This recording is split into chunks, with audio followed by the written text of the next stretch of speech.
அனைவருக்கும் வணக்கம். நாம் இப்போ இந்த வீடியோவில் என்ன பார்க்க போகிறோம்னாக்கா சனி பயிற்சி பலன்கள் மீனராசி. நம்ம சேனலை முதன்முறையாக பார்க்குறவங்களா இருந்தீங்கன்னாக்கா சேனலை சப்ஸ்கிரைப் பண்ணிவிடுங்க. அப்படியே பக்கத்தில் இருக்கிற ஆல் என்ற பெல் பட்டனையும் ப்ரெஸ் பண்ணி விட்டுடுங்க. அப்போ தான் நான் போடுற வீடியோக்கள் அனைத்தையும் உங்களால் பார்த்து பயன்பெற முடியும். சரி, வாங்க வீடியோக்குள்ளே போகலாம். பூரட்டாதி 4ஆம் பாதம், உத்திரட்டாதி, ரேவதி போன்ற நட்சத்திரங்களை உடைய உங்களுடைய மீனராசிக்கு இந்த சனிப்பெயர்ச்சி எப்படிப்பட்ட பலன்களை அளிக்க இருக்குன்னு நாம் பார்த்துடலாம். இந்த சனிப்பெயர்ச்சி வாக்கிய பஞ்சாங்கத்தின் அடிப்படையில் கொண்டது. சரிங்களா? சரி, ஓகே.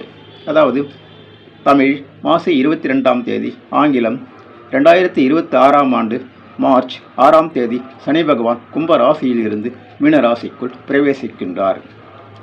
இந்த சனிப்பெயர்ச்சி உங்களுடைய மீனராசிக்கு எப்படிப்பட்ட பலன்களை அளிக்க இருக்குன்னு நாம் பார்த்துடலாம். கடந்த காலங்களில் சனி பகவான் உங்களுடைய மீனராசிக்கு விரயச்சனியாக, ஏழரை சனியின் முதல் கட்டமாக விரயச்சனியாக இருந்தார். புரியுதுங்களா? கடந்த காலங்களில் சனி பகவான் உங்களுடைய மீனராசிக்கு ஏழரை சனியின் முதல் கட்டமாக விரயச்சனியாக இருந்தார். அந்த காலகட்டத்தில் உங்களுக்கு எதுலையுமே எல்லா விஷயங்களையுமே, உங்களுடைய தொழில் சம்பந்தமாக இருந்தாலும் சரி, அப்புறம் கல்வி சம்பந்தமாக இருந்தாலும் சரி, பொருளாதார சம்பந்தமான விஷயமா இருந்தாலும் சரி, உடல்நலம் சம்பந்தமான விஷயமா இருந்தாலும் சரி, எல்லா விஷயத்திலையும் ஒரு விரயத்தை கொடுத்துருப்பார். இப்படிலாம் தொழிலில் விரயம், கல்வியில் விரயம் எப்படி எப்படி சரியாக ஏறாமல் அப்புறம் லோனுக்குலாம் அப்ளை பண்ணியிருப்பீங்க. அந்த லோன் சரியாக கிடைக்காம அவசரப்பட்டிருப்பீங்க. அப்புறம் அதுக்கு இன்ட்ரெஸ்ட் கட்டுற மாதிரி இருந்திருக்கும். இஎம்ஐ வாங்கிட்டுலாம் அவசரப்பட்டிருப்பீங்க. புரியுதுங்களா? இப்படி அப்புறம் உடல்நலம் சார்ந்த விஷயங்களில் மருத்துவ செலவினங்கள், இப்படி கடந்த காலங்களில் உங்களுக்கு நிறைய விரயங்கள் ஏற்பட்டு கொண்டே இருந்திருக்கும். புரியுதுங்களா? கடந்த காலங்களில் விரயச்சனையாக கடந்த காலங்களில் இருந்தார். அதனால் இப்போ பெரும்பாலான விஷயங்களில் உங்களுக்கு விரயம் தான் ஏற்பட்டிருக்கும். புரியுதுங்களா? ஆனால் இப்போ இந்த காலகட்டத்தில் ஓரளவு அந்த விரயம் ஓரளவு கொஞ்சம் குறையும். இருந்தால் வேறு விதமான பிரச்சனை இந்த காலகட்டத்தில் இருக்கும். புரியுதுங்களா? அதாவது இந்த காலகட்டத்தில் சனி பகவான் உங்கள் ராசிக்கு ஜென்ம சனியாக சஞ்சாரம் செய்கின்றார். இது எப்படி இருக்குனாக்கா, அதாவது இந்த காலகட்டத்திலையும் நீங்கள் எல்லா வருஷத்திலும் கவனமாக தான் இருக்கும். அதாவது சனி பகவான் இரண்டாம் கட்டமாக ஏழரை சனியின், நல்லா கேட்டுங்க, சனி பகவான் ஏழரை சனியின் 2ஆம் கட்டமாக ஜென்ம சனியாக உங்களுடைய மீனராசியில் சஞ்சாரம் செய்கின்றார். இந்த காலகட்டத்திலும் நீங்கள் கவனமாக தான் இருக்கணும். எல்லா விஷயத்திலுமே. புரியுதுங்களா? எல்லா விஷயத்திலுமே. அதாவது உங்களுடைய கல்வி, பொருளாதாரம், தொழில், வியாபாரம், அப்புறம் அடுத்தவங்ககிட்ட பேசும்போதும் சரி, எல்லா விஷயத்துலையுமே முக்கியமாக உடல்நலம் சார்ந்த விஷயம், நிலைக்கட்டியும் முக்கியமாக உங்களுடைய உடல்நலம் சார்ந்த விஷயத்தில் நீங்கள் கவனமாக இருக்கணும். புரியுதுங்களா? வயசானவங்க யாருன்னா இருந்தீங்கனாக்கா, மீன ராசிக்காரர்கள் வயதானவங்க யாருன்னா இருந்தீங்கனாக்கா உடல் நலம் சார்ந்த விஷயத்தில் மிகுந்த அக்கறை காட்ட வேண்டும். உங்களுக்கு உடம்பு சரியில்லைன்னு தோணுச்சிங்களா, உடனே போய் டாக்டரை போய் பார்த்து அதற்குரிய ட்ரீட்மெண்ட் என்னவோ அதை ஃபாலோ பண்ணுங்க. டாக்டர் சொன்ன அட்வைஸை அப்படியே ஃபாலோ பண்ணி அது நீங்கள் அது மாதிரி ஃபாலோ பண்ணி வந்தீங்கன்னாக்கா உங்களுக்கு எந்த வித பிரச்சனையும் இருக்காது. புரியுதுங்களா? அதுதான் பரிகாரம். புரியுதுங்களா? பரிகாரம்னா என்னங்க, கடவுள் ஒரு நோயை கொடுத்து அதன் மூலம் செலவினங்களை கொடுத்து நல்ல ஒரு படிப்பினை கொடுத்து அது உங்களுக்கு அது நோயையும் கொடுக்குறாரு. அதே சமயத்தில் உங்களுக்கு வழிகாட்டுறார். டாக்டர்கிட்ட போ, அது டாக்டர்கிட்ட போனால் தான் சரியாகும். அதுதான் பரிகாரம். புரியுதுங்களா? அது மாதிரி கடவுள் அது மாதிரி ஒரு வழியை காட்டுறார். அதனால் உடல் நலம் சார்ந்த விஷயங்களில் கேர்லெஸ்ஸாக இருக்க வேண்டாம். முக்கியமாக மீனராசிக்காரர்கள் வயதானவங்க யாருன்னா இருந்தீங்கன்னாக்கா, உங்களுக்கு உடம்பு சரியில்லைன்னு தோணுச்சிங்களா, உடனடியாக காலதாமதம் பண்ணாமல் டாக்டர்கிட்ட போயிட்டு உங்களுக்கு ட்ரீட்மெண்ட் என்ன தேவையோ அதை அப்படியே எடுத்துக்கோங்க. டாக்டர் கொடுக்குற அட்வைஸ் அதை அப்படியே ஃபாலோ பண்ணிங்க, சரியாயிடும். பயப்பட வேண்டிய அவசியம்லாம் ஒன்றும் கிடையாது. புரியுதுங்களா? இது அந்தளவுக்கு ஒன்றும் பாதிப்பே கொடுக்காது. புரியுதுங்களா? நீங்கள் பயப்பட வேண்டிய அவசியம் ஒன்றும் கிடையாது. நல்லா கேட்டுங்க, மீனராசிக்காரர்கள் அனைவருமே இந்த காலகட்டத்தில் உடல் நலம் சார்ந்த விஷயத்தில் கவனம் தேவை. எல்லாருமே மீனராசிக்காரர்கள் அனைவருமே, நல்லா கேட்டுங்க, மீனராசிக்காரர்கள் அனைவருமே இந்த காலகட்டத்தில் உடல் நலம் சார்ந்த விஷயத்தில் கவனம் வைத்துக்கொள்ள வேண்டும். புரியுதுங்களா? குறிப்பாக சனி பகவான் உங்களுடைய நட்சத்திரத்தை கடக்கும் போது, நல்லா கேட்டுங்க, நீங்கள் ஒரு நட்சத்திரத்தில் பிறந்திருப்பீங்க. புரியுதுங்களா?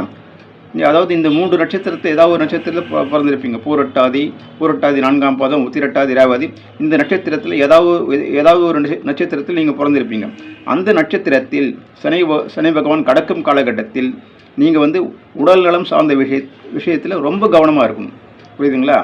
ஏன்னா அந்த காலகட்டத்தில் அதனுடைய பவர் அதிகமாக இருக்கும். புரியுதுங்களா?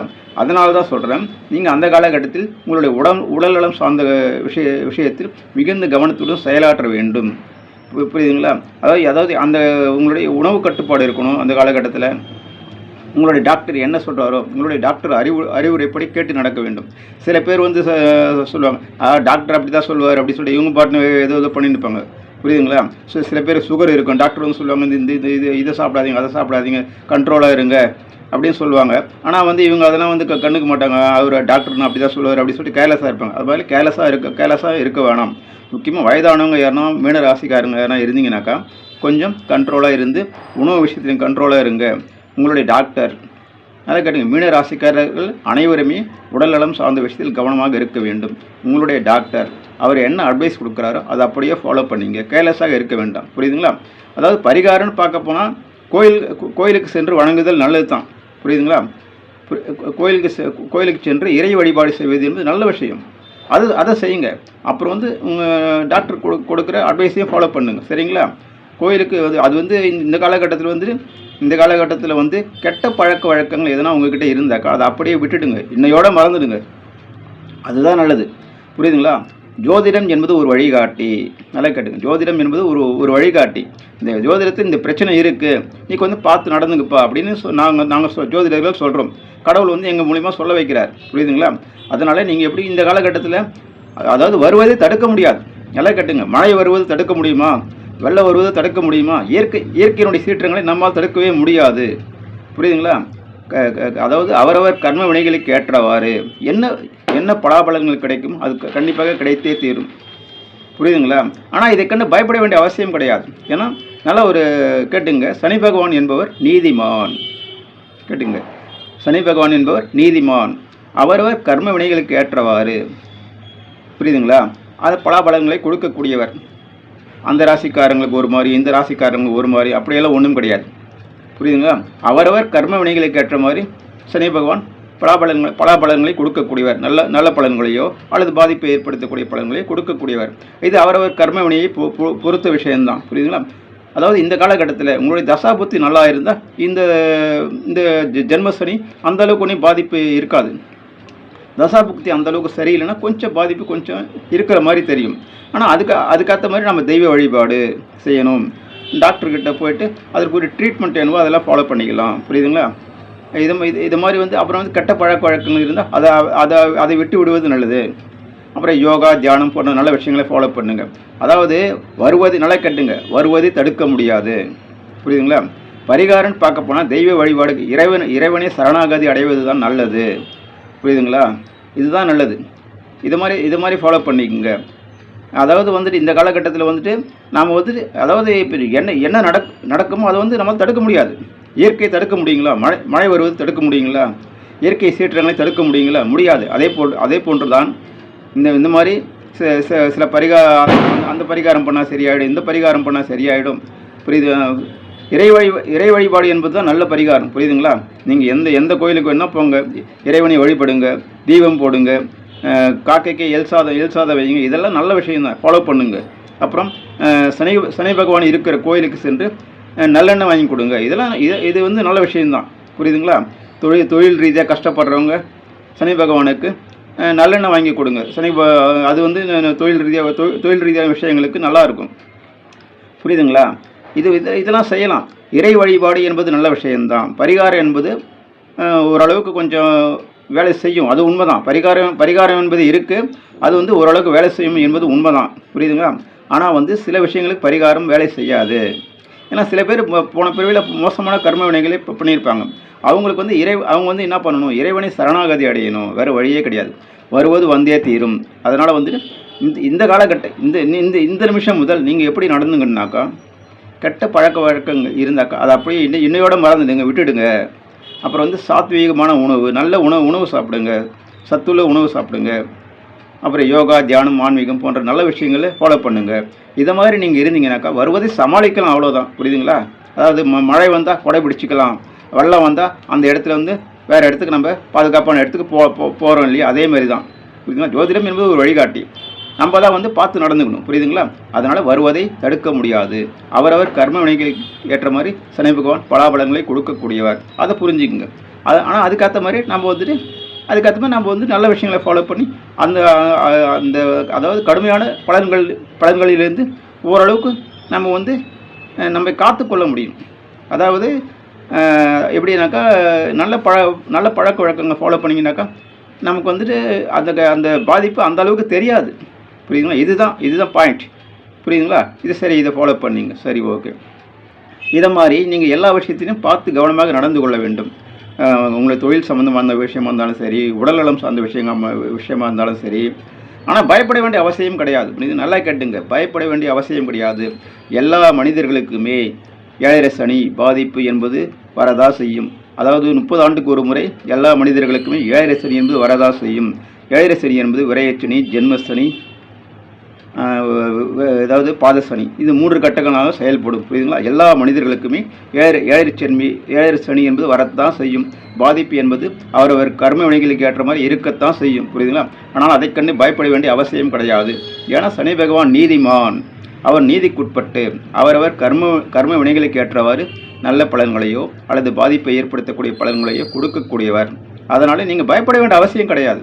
நீங்கள் நல்ல கர்மாவை பண்ணுங்கள். போன ஜென்மத்தில் என்ன கர்மா பண்ணியிருக்கீங்களோ அது இந்த ஜென்மத்தில் நாம் வந்து அனுபவிக்கிறோம் இல்லைங்களா? சரி, இப்போ வந்து நமக்கு 7.5 சனி வந்தாச்சு. இது எப்படி நம்ம சமாளிக்கிறது? அதான் நான் ஏற்கனவே சொல்லிட்டேனுங்க, நல்ல விஷயங்களை ஃபாலோ பண்ணுங்க. கெட்ட பழக்க வழக்கங்கள் இருந்தால் அதை விட்டுடுங்க. யோகா, தியானம் போன்ற நல்ல ஆன்மீக விஷயங்களை ஃபாலோ பண்ணுங்க. கடவுளை, இறைவனை சரணாகதி அடையுங்க. கோயில்களுக்கு போங்க.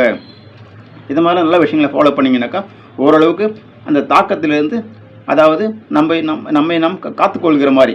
புரியுதுங்களா? மழை வந்த கொடை பிடிச்சின்னு போகிறோம் இல்லைங்களா? அதே மாதிரி தான் வச்சுங்க. அதிலிருந்து இயற்கையை தடுக்க முடியாது. அதனால் வந்துட்டு நம்ம வந்து ஓரளவுக்கு அதனுடைய கடுமையான தாக்கத்திலிருந்து நாம் பாதுகாத்து கொள்ள முடியும். அதாவது வந்து அந்த கஷ்டங்கள் தெரியாமல் அதை கடந்து விடலாம், அவ்வளோதான். புரியுதுங்களா? 7.5 சனியின் கஷ்டங்கள் தெரியாமல் அதை நாம் கடந்து விடலாம். இந்த மாதிரி நல்ல விஷயங்களை ஃபாலோ பண்ணிங்கனாக்கா 7.5 சனியின் கஷ்டங்கள் தெரியாமல் அதை நாம் கடந்து விடலாம். அவ்வளோதான் பண்ண முடியும், வேறு ஒன்றும் பண்ண முடியாது. சரிங்களா? சரி, பார்த்து கவனமாக நடந்து கொள்ளுங்கள். சரிங்களா? மீனராசிக்காரர்கள் அனைவருமே இந்த காலகட்டத்தில் பொறுமையாக நிதானமாக நடந்து கொள்ளுங்கள். அடுத்தவங்கிட்ட பேசும்போது கவனமாக இருங்க. முக்கியமாக உங்களுடைய உடல் நலம் சார்ந்த விஷயத்தில் கவனமாக இருங்க. அலட்சியம் வேண்டாம். சரி நேயர்களே, ஆனால் பயப்பட வேண்டிய அவசியம் கிடையாது. சிறு நேயர்களே, அனைவரும் சப்ஸ்கிரைப் பண்ணுங்கள், லைக் பண்ணுங்கள், ஷேர் பண்ணுங்கள். அனைவருக்கும் நன்றி, வணக்கம். அனைவருக்கும் தீபாவளி நல்வாழ்த்துக்கள். நன்றி, வணக்கம் நேயர்களே.